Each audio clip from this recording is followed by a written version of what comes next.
Today, in this lecture, I will explain you the ending part of the story, Journey to the West. That is the journey of the holy monk, of China, that is Yuan Chong, from China to India. And you all know, you all remember that it is a it is an epic novel, and we are studying the part of the epic novel, that is the story of Journey to the West, the journey of the holy monk Yuan Chong, that is the Chinese monk who had a dream to gather the Buddhist scriptures from India and take them with him to the China. That was Yuan Chong's dream. And while fulfilling the dream, for fulfilling his dream, he had to travel from China to India. And it wasn't modern traveling. It was the traveling in those days when there were no modern traveling tools are available. त्या काळामध्ये आजची अत्याधुनिक दळणवळणाची साधनं उपलब्ध नव्हती. म्हणून 17 दीर्घ वर्षांपर्यंत युआन चॉंगनं तो प्रवास केला, भारतामध्ये आला आणि भारतातून तो ते बुद्धिस्ट स्क्रिप्चर घेऊन होमलँड म्हणजे चायनामध्ये गेला. या स्टोरीमध्ये जो खडतर प्रवास त्यानं केला, त्या खडतर प्रवासामध्ये त्याचे जे 3 शिष्य होते, ज्यांच्यावरती दयेच्या देवतेनं म्हणजे ग्वानिन डेटीड एक जबाबदारी सोपवली होती, त्यांना संधी दिली होती. त्यातला सगळ्यात पॉवरफुल होता सन वुकॉंग, द मंकी किंग. त्याची काय पॉवरफुल सुपर नॅचरल पॉवर्स त्याच्यामध्ये काय होते आपण आपल्या मागच्या लेक्चरमध्ये बघितलं. Now in this story, in this lecture, we are going to see the end part of the story. Then look, I will explain you again, and you have to listen carefully, and we have to observe the lines in your textbook. The monkey king, then the monkey king just tucks it away behind his ear. आपण आपल्या मागच्या लेक्चरमध्ये बघितलं की जो एक सोन्याचा पट्टा असलेला सोटा जो मंकी किंगकडे होता, सन वुकांगकडे होता, त्याचं रूपांतरण तो आकाशाला आधार देण्या एवढ्या सोट्या एवढं किंवा स्तंभ एवढं करायचा आणि दुसऱ्या बाजूला एका छोट्या निडल एवढं करायचा. तर तिथून पुढे ते आपल्याला सांगतोय, then the monkey king just tucks it away behind his ear. जेव्हा त्या सोट्याचं रूपांतर तो छोट्याशा निडलमध्ये करायचा, तेव्हा ती सहज त्याच्या कानाच्या पाठीमागे, जशी लोक काडी वगैरे किंवा काही कानाच्या वरती पेन्सिल वगैरे ठेवून देतात, तसं तो गोल्डन पट्टा असलेला जो सोटा होता, कॅजल होता, तो त्याच्या कानाजवळ तो निडल्स सारखं रूपांतर केल्यावर इथं कोचून द्यायचा. Sun Wukong can travel thousands of kilometres in just one somersault. एका कोलांट उडीमध्ये सन वुकॉंग हजारो किलोमीटरचा प्रवास करायचा. काय म्हटलंय की एका कोलांट उडी माहिती तुम्हाला, सॉमरसॉल्ट. एका कोलांट उडीमध्ये हा Sun Wukong through his super natural powers, दैवी शक्तीने तो हजारो किलोमीटरचा प्रवास करायचा. He can walk through fire, travel under the water and fly to any place at will. तो आगीमधून प्रवास करायचा, आगीमधून तो चालू शकायचा, तो पाण्याच्या खालूनही तो प्रवास करू शकायचा आणि त्याच्या इच्छेनुसार तो कुठल्याही ठिकाणी तो हवेमधून उडत तो कुठल्याही ठिकाणी इच्छित स्थळी तो पोहोचायचा. एका कोलांटुडीत हजारो किलोमीटर. त्याच्या व्यतिरिक्त आगीतूनही चालू शकायचा, पाण्याच्या खालूनही प्रवास करू शकायचा. म्हणजे आकाश, पाताळ आणि जमीन या तीनही ठिकाणावरून तो प्रवास त्याच्या इच्छेनुसार कुठेही करू शकत होता. These are his supernatural powers. His body is as hard as a diamond. Again, the phrase like as big as tiny as came here while describing the body of Sun Wukong. The phrase as hard as diamond is used here. सन वुकॉंगच्या बॉडीचं hardness explain करण्यासाठी या ठिकाणी डायमंडची उपमा त्याच्या बॉडीला दिली आहे. Diamond is also hard. Like that diamond the body of Sun Wukong is hard as diamond. Okay, म्हणजे तुम्हाला अजून एक फ्रेज नवीन मिळाली ॲजची. बरोबर, very good. So no one and nothing can injure him. कोणीही त्याला कुठलीही इजा करू शकत नव्हतं because of his outstanding extraordinary supernatural powers. असामान्य दैवी शक्ती असलेली ती व्यक्ती होती Sun Wukong, the monkey king. म्हणून त्याला कुणीही कुठल्याही प्रकारची इजा करू शकत नव्हतं. आणि तो युआन चॉंगच्या प्रवासामध्ये डेमॉन्स आणि इव्हिल बॉडीजपासून युआन चॉंगचं संरक्षण करण्यासाठी गॉडेस ऑफ मर्सीच्या आदेशानुसार त्याचा शिष्य म्हणून 3 शिष्यांपैकी सगळ्यात पॉवरफुल असा शिष्य म्हणून तो त्या प्रवासामध्ये युआन चॉंगच्या बरोबर होता. His golden gaze, fiery eyes have x-ray vision. X-ray vision, golden gaze, fiery eyes म्हणजे काय? त्याची सोन्याचे कटाक्ष असणारी नजर, आग ओकणारे डोळे, यामुळे किंवा त्याची जी व्हिजन होती, त्याची जी दृष्टी होती, त्याची जी नजर होती, त्याचा जो कटाक्ष होता, सोन्याचा कटाक्ष, सोनेरी कटाक्ष, शिवाय आग ओकणारे डोळे, यामुळे त्याची जी व्हिजन होती ती एक्स-रे व्हिजन होती. ती सर्वसामान्य नजर नव्हती. एक्स-रे व्हिजन म्हणजे काय? एखादी फिजिकल बॉडी जरी तुमच्यामध्ये असेल आणि त्याच्या पलीकडे जर एखादी घटना घडत असेल तर एक्स-रे व्हिजन म्हणजे त्या फिजिकल बॉडीला पार करून पलीकडचं एखादा अडथळा मोठा तुमच्यामध्ये आहे, भिंत आहे, त्या भिंतीच्या पलीकडे काय चाललं ते आपण बघू शकतो का? नाही. But Sun Wukong had a supernatural power that with his golden gaze and fiery eyes he can see what is happening behind the wall. His X-ray vision is his supernatural power which tells him what is happening beyond the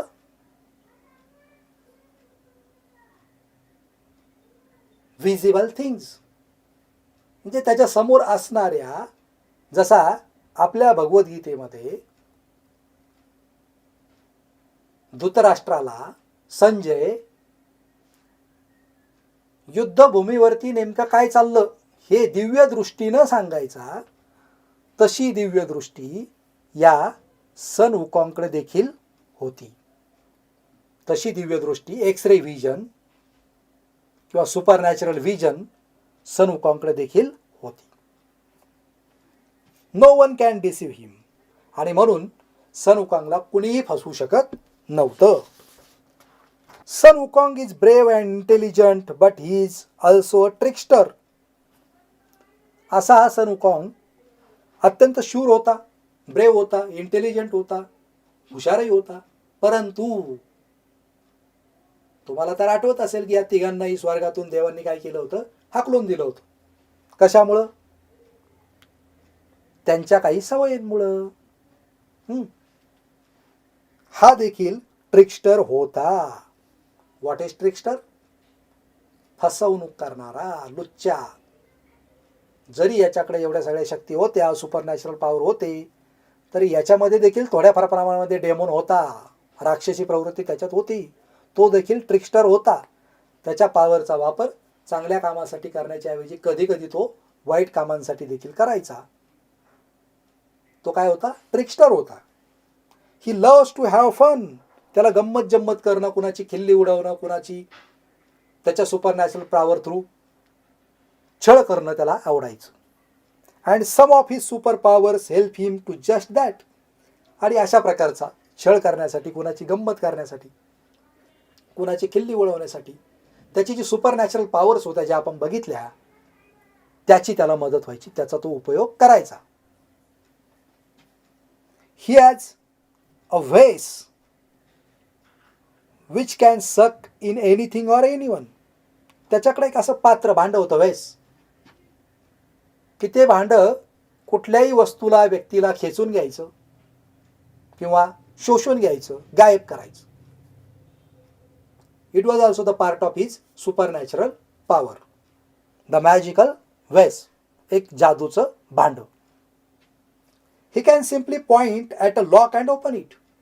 एखाद्या ठिकाणी जर कुलूप असेल, दरवाजा lock असेल, तर तो साधं तिकडं अंगुली निर्देश म्हणजे नुसतं बोर्ड दाखवून देखील तो त्या लॉकला उघडून टाकायचा. All these are the super natural powers of Sun Wukong, one of the disciples of Yuen Chang. He is very, very quick and can grow very big and very tiny at a blink. तो एवढा fast होता, एवढा तत्पर होता, की डोळ्याची पापणी लावण्याच्या आत तो कितीतरी मोठा आकार धारण करायचा किंवा अचानक कितीतरी छोटा आकार धारण करायचा. एवढे सगळे सुपर नॅचरल पॉवर्स या सन वुकॉंग किंवा द मंकी किंगमध्ये होते. You can imagine how he must have teased his enemies using the tricks. तुम्ही कल्पना करू शकता की युएन चांगचं त्याच्या मार्गातले अडथळे दूर करताना, त्याला प्रवासामध्ये मदत करताना सन वुकॉंगने त्याची सुपर नॅचरल पॉवरचा वापर करून त्यानं किती लोकांना, किती त्याच्या शत्रूला, एनिमीजला किती खिजवलं असेल, किती त्यांची खिल्ली उडवली असेल, किती त्यांना त्रास दिला असेल. Because he has various magical and supernatural powers. We have seen all of them. Okay? Now see the word trickster. One who plays tricks. जो ट्रिक्स प्ले करतो, असा लुच्चा, फसवणूक करणारा माणूस म्हणजे trickster. Though having supernatural powers, Sun Wukong also was a trickster. Okay? Next, on page number 21, and I think the last para of the story, I will explain you. If you want to read about the adventures that Sun Wukong and his companions had on the way, you will find the stories in English translation of Journey to the West. जर तुम्हाला या सन वुकॉंगच्या adventurous story जाणून घ्यायच्या असतील, त्याच्या super natural पॉवरनं त्या ज्या ज्या काय त्यानं गोष्टी त्या जर्नीमध्ये घडवल्या, त्याच्या शत्रूची खिल्ली उडवली, त्यांचा पराभव केला, त्यांना मात दिली, त्या स्टोरी जर तुम्हाला वाचायच्या असतील तर जर्नी टू द वेस्ट या चायनीज इपिक नॉव्हेलचं इंग्लिश ट्रान्सलेशन जे आहे ते तुम्ही नक्की वाचलं पाहिजे. Okay. Some of the stories have also been turn in to films. आणि तुम्हाला जर वाचायला पुस्तक उपलब्ध नाही झालं तर या सन वुकॉंगबद्दलच्या अनेक स्टोरीचं रूपांतर फिल्म्समध्ये म्हणजे चित्रपटांमध्ये देखील केलेलं आहे. आपल्याकडे बघा चित्रपटांची काही सिरीज येते, सिरीज पार्ट 1 नंतर 2 नंतर 3, धूम 1, धूम 2, धूम 3, तसे काही हॉलिवूडच्या चित्रपटांची सुद्धा सिरीज असते. तसं या सन वुकॉंगच्या स्टोरीजची जे काय फिल्म्स बनवल्या गेल्या त्याची देखील काय आहे, सिरीज आहे. The Monkey King 1, the Monkey King 2. Who was the Monkey King? The Monkey King itself is a supernatural body, is called Sun Wukong. काय काय नावं आहेत? Journey to the West, part 1 and part 2. I am telling you the names of films. Conquering the Demons. त्यानंतर सन वुकॉंग. सन वुकॉंग नावानं देखील चित्रपट आहे. The monkey king part 1, part 2, part 3. The monkey king नावानं 3 पार्ट आहे. आणि द फॉरबिडन किंगडम हे देखील या सन वुकॉंगच्या सुपर नॅचरल पॉवरवरती आधारित चित्रपट आहेत. हे तुम्हाला जेव्हा मध्ये मध्ये वेळ मिळेल त्यावेळेला तुम्ही ते बघू शकता, म्हणजे तुम्हाला आणखी चांगल्या पद्धतीने हा लेसन लक्षात राहील. What would you like better, to read the historical account of Yuan Chang's travels or read the fantastic stories of Sun Wukong? तुम्हाला नेमकं काय आवडेल? सन वुकॉंगचं ऐतिहासिक जे काय ट्रॅव्हलिंग त्यानं केलं भारतामध्ये बुद्धिस्ट स्क्रिप्चर नेण्यासाठी, हे वाचायला तुम्हाला आवडेल? की सन वुकॉंगच्या ज्या काय स्टोरीज आहेत, फॅन्टॅस्टिक स्टोरीज सुपरनॅचरल पॉवरच्या, त्या वाचायला तुम्हाला आवडेल? दोन्हीपैकी काय? May be you should read both. तुम्ही कदाचित दोन्ही वाचाल, दोन्ही तुम्हाला आवडतील. Find out what you like better. दोन्ही स्टोरी जेव्हा तुम्ही पाहाल, वाचाल, ऐकाल, त्यावेळेला तुम्ही स्वतः शोधा की fantastic stories of Sun Wukong चांगल्या होत्या की हिस्टॉरिकल जर्नी ऑफ युआन चांग ही तुम्हाला जास्त आवडली. हे तुम्ही शोधून काढायचं. त्यासाठी तुम्हाला वाचन करण्यासाठी माझ्याकडून शुभेच्छा. Happy reading. काय म्हटलं त्यांनी? Happy reading. वाचनाचा आनंद घ्या. कोणीतरी आपल्याला सांगितलं म्हणून वाचन करू नका. शिक्षा म्हणून वाचन करू नका. If you think the reading is a sorrowful part, reading is a burden, reading is a burden given by your teacher or parents to you. पालकांनी किंवा शिक्षकांनी तुमच्यावरती दबाव टाकून जर तुम्हाला वाचायला लावलं तर निगेटिव्हली तुम्ही वाचता. परंतु जेव्हा आपण वाचन सकारात्मक करतो, आपल्या स्वतःसाठी करतो, त्यावेळेला आपल्याला वाचन नक्कीच हॅपी होतं. That is why happy reading to you all.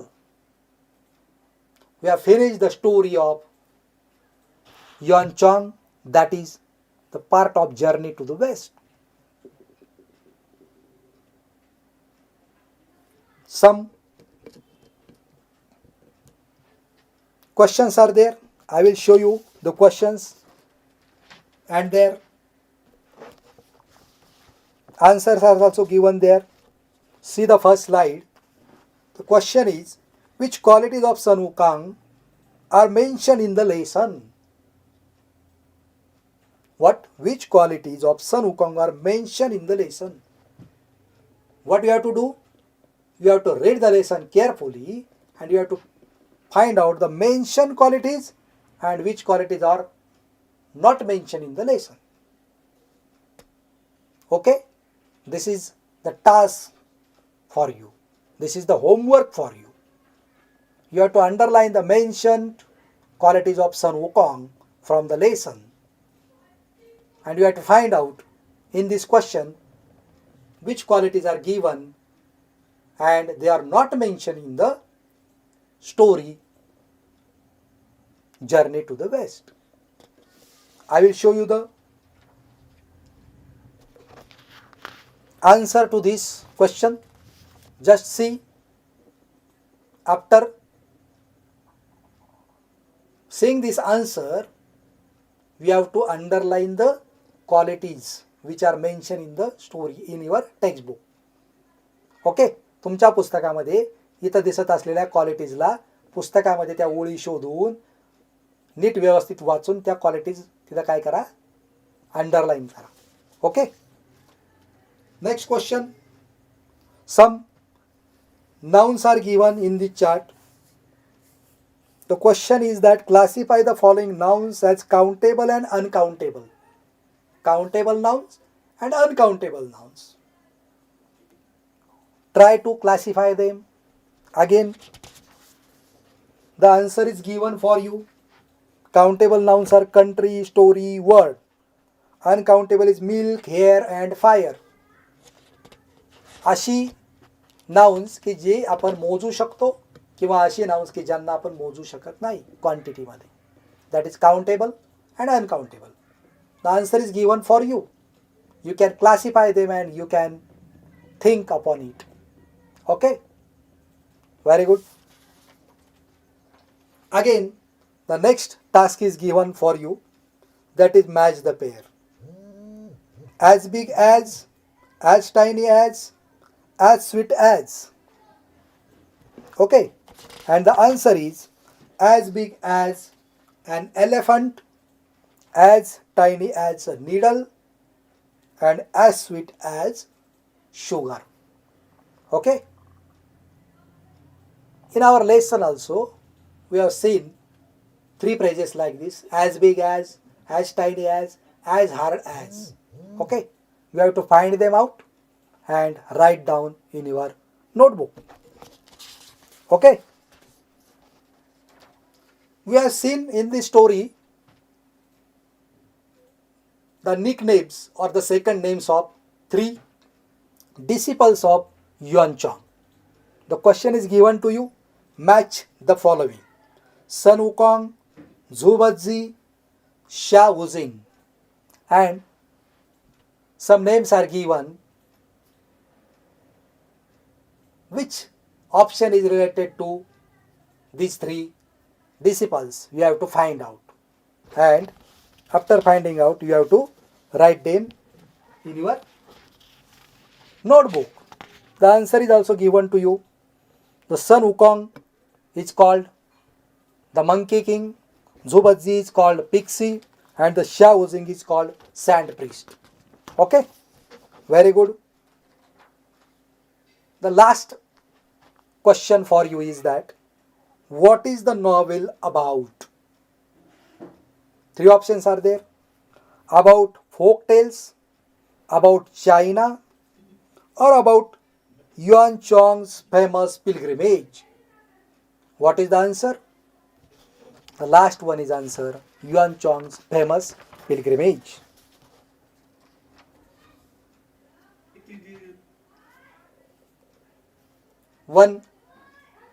Another question, last question for this lecture.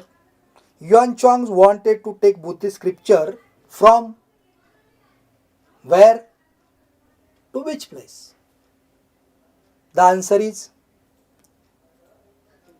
China to India or India to China? He came from China to India, but he want to take Buddhist scriptures from India to China. That is why the second option is the answer: India to China. Okay, then we have seen all this story in 4 or 5 lectures by doing various part of the story. I think you have understood this. I think so. But we have to read it again and again. We have to find out the new vocabulary. We have to memorize the vocabulary you have written in your notebook. Whatever the task given in English workshop under this lesson, you have to complete it. You have to write down all the English workshop in your notebook, and you have to show it after reopening the schools to your concerned teacher, your English teachers. Okay? Very good then. Goodbye. Thank you.